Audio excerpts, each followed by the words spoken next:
Bonjour à toutes et à tous et bienvenue dans cette nouvelle vidéo consacrée au tout dernier haut de gamme de chez LG. J'ai l'honneur de vous présenter le G8X ThinQ, on va l'appeler G8X, ce sera plus simple, Dual Screen. Et c'est parti pour l'unboxing du G8X ThinQ Dual Screen de LG. Donc tout d'abord au niveau du packaging, on va pas tenir compte ici d'une note forcée étant donné que c'est un modèle donc terminé mais juste, voilà, il ne m'appartient pas, donc je devrais le rendre à LG. Sur la partie supérieure, on remarque donc on a deux boîtes, une première, le téléphone, et une deuxième, le dual screen en lui-même. On a donc ici le logo LG sur la partie supérieure. Sur les côtés, on a rien du tout, hormis ici un petit identificateur pour la production. On remarque ici d'ailleurs que c'est le modèle noir. Si je ne me trompe pas, ce modèle est disponible que en noir. À l'arrière, juste la précision, donc G8X ThinQ Dual Screen. Commençons par l'accessoire, le Dual Screen. Ça se présente comme ceci, vraiment tout simple, avec un numéro de série. Ici un produit, donc accessoire original LG. C'est toujours bien d'avoir ce genre de badge.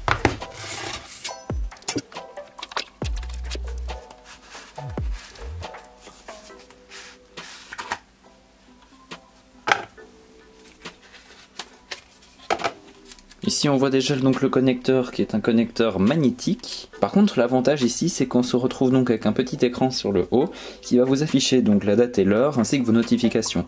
Pas moyen de répondre par contre, mais d'après les retours que j'ai déjà eu, on peut configurer le bouton Google Assistant pour que ça devienne un bouton pour répondre. Donc on appuie tout simplement dessus et on amène directement. Ici on remarque qu'il y a quelque chose, un petit adaptateur magnétique vers USB type C. Donc tout simplement, si on vient le rapprocher, vous voyez, c'est pas mal. Alors est-ce qu'il est fort magnétique? Ah ouais, quand même, fort magnétique, dis donc. Unboxing vraiment classique chez LG, toujours cette petite protection en microfibre. Le téléphone en lui-même, qui est donc avec un capteur frontal de 32 mégapixels, un lecteur d'empreintes directement intégré dans l'écran, le fait qu'il soit compatible avec voilà, la coque dual screen et le bouton Google Assistant. D'ailleurs ce nouveau design alléché. Donc, comme on peut voir, assez bien fini. On voit ici que d'ailleurs la grille de l'haut-parleur est assez large et vraiment dégagée sur le bord de l'écran. Sa face arrière qui est vraiment voilà, sans dépassement pour la caméra, donc ça c'est vraiment très bien. Précisez quand même qu'ici le flash est sur un verre différent, mais on le remarque pas fort, donc ça c'est vachement bien fait. Ce petit reflet bleuté est aussi très bien réalisé. Sur la partie du bas, on a les haut-parleurs, la prise USB type C et une prise jack. Tout simplement le classique. Ah, une coque transparente! Ah, ça c'est fort étonnant, je m'y attendais pas du tout. Donc non seulement ce téléphone est fourni avec le dual screen, mais en plus on a une coque transparente. Franchement, chapeau LG. Vous l'aviez fait avec le G8S, je pensais pas que vous alliez le faire avec le G8X. Donc une coque vraiment simple, qui va protéger votre smartphone. Par contre, vu sa flexibilité, elle m'a l'air un peu moins résistante que celle du G8S. Mais bon, toujours une coque gratuite, hein, on est preneur. Ici pour la suite, c'est le classique chargeur Fast Charge compatible Qualcomm 3.0 si je me trompe pas. On est donc sur du 9V 1,8 A. Le classique câble USB vers USB type C. Les écouteurs intra-auriculaires signés LG, qui est d'ailleurs en câble tressé. Et des embouts de rechange. Vous voyez ici, Powered by Android, avec le nouveau logo d'Android. Je me pose une question. Est-ce que le téléphone pourrait déjà se servir du dual screen en l'état actuel? Regardons ça. Eh bien non, il ne l'utilise pas encore. Dommage, ça aurait été bien. Ouh, nouvelle interface de bienvenue. Ça ressemble énormément à Samsung. Très avantageux d'ailleurs parce qu'au moins avec ça, sur quelque chose de similaire qu'ils connaissent et donc il y a beaucoup moins de soucis pour s'y retrouver. On va garder cette encoche bien visible, mais si on le souhaite, on peut la cacher. Étant donné qu'il s'agit d'un écran OLED, ici le noir n'est tout simplement pas visible. Et vous n'aurez pas cette impression de gris foncé dans la pénombre. Autre chose que je remarque de très avantageux, c'est ceci, le clavier.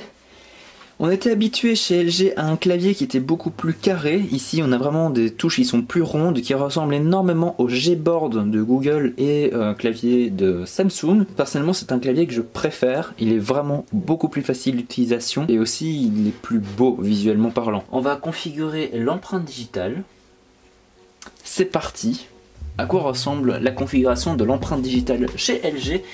Maintenant qu'il s'agit de l'empreinte ici sur la partie basse de l'écran. Nous voilà sur la configuration. Donc nous allons placer le doigt au centre du capteur. Donc ça sera le pouce pour ma part. On voit qu'ici les icônes ont également un peu changé. L'interface ressemble vraiment pas mal à celle de Samsung. Ce qui est pas trop mal en soi.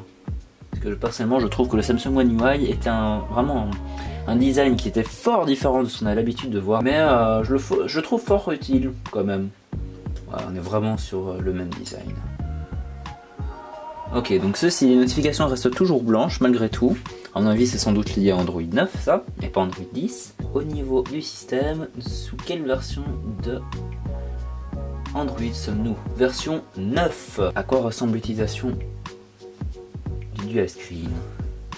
Ah oui,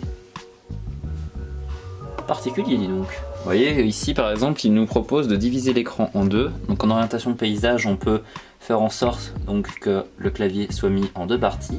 Mais on a également ici un bouton qui permet de dire étends-moi le clavier pour qu'il soit en bas. Et comme ça pendant ce temps on profite d'un vrai grand clavier qui nous permettra d'écrire un message à une personne.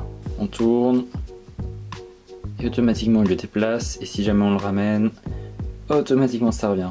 Vraiment bien réfléchi. Lorsqu'on le ferme, automatiquement l'écran s'éteint. C'est juste dommage ici au niveau du rafraîchissement. Parce qu'ici à l'œil nu on ne voit pas que ça scintille. Mais ici à la caméra je vois que vous voyez. Donc ça c'est un peu dommage. Si on appuie sur le bouton en off, cet écran s'affiche pendant quelques secondes. Donc ça c'est bien. Et dès qu'on ouvre, là il propose de le déverrouiller.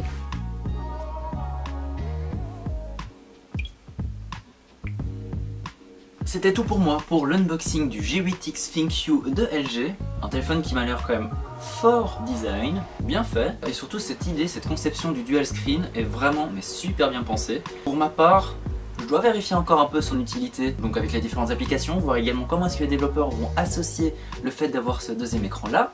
Parce que pour les jeux vidéo, où là vraiment on a l'option gamepad qui fait qu'on a vraiment ici une télécommande, façon de parler, une manette de jeu à fond parler qui apparaît et sur l'autre écran notre jeu vidéo, là ça peut être fort pratique.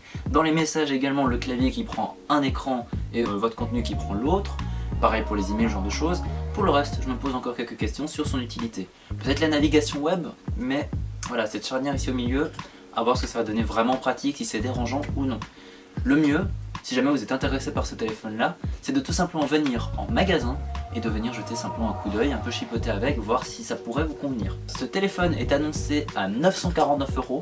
Date de sortie officielle en Belgique le 16 novembre, mais la plupart des magasins commenceront à les recevoir courant de cette semaine, c'est-à-dire théoriquement au plus tard pour le samedi 23 novembre.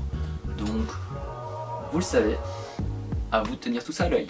L'avantage d'avoir cette coque transparente, plus le dual screen, plus voilà, toute la technologie que LG a fait derrière, c'est vraiment pas mal. Malheureusement, je n'ai plus le G8S, j'ai dû le rendre aujourd'hui. Mais en comparant avec le V40 ThinQ, on voit qu'on est vraiment sur la même taille, plus ou moins au niveau des appareils. Donc ça c'est vraiment pas mal. C'était tout pour moi et je vous dis à très vite pour de nouvelles vidéos. Ciao!